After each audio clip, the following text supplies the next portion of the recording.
I assure you, today you will be with me in paradise. Luke 23:43. When the criminal hanging next to Jesus on the cross asked Jesus to remember him, Jesus replied, I assure you, today you will be with me in paradise. Luke 23:43. With his response, Jesus was also giving us 4 characteristics of salvation that we can trust and believe in. First, he said, today. That means salvation is immediate. The moment you ask Jesus Christ to save you, it is done. When you die, you either go straight into the presence of God or you go straight into separation from God. Second, salvation is certain. He said, today you will. Not, you might, not, I hope, not, let me think about it. When God says you will, you will. When you accept Christ, you can be certain of your salvation. Third, salvation is a relationship.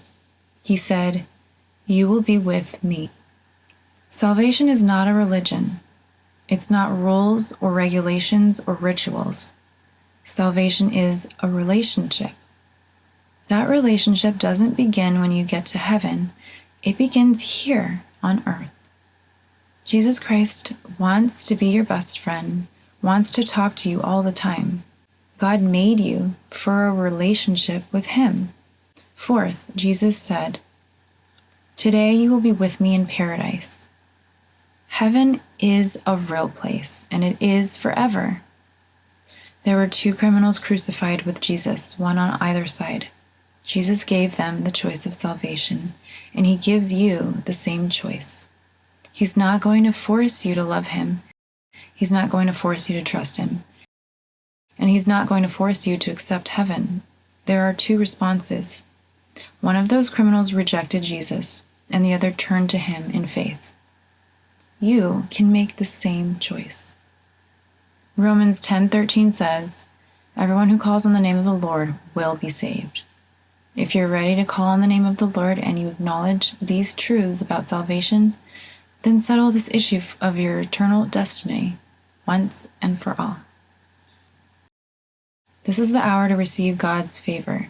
Today is the day to be saved. 2 Corinthians 6:2. Talk it over. What is the proof in your life that you are assured of your salvation? How should the reality of heaven and hell change the way we share the gospel with others?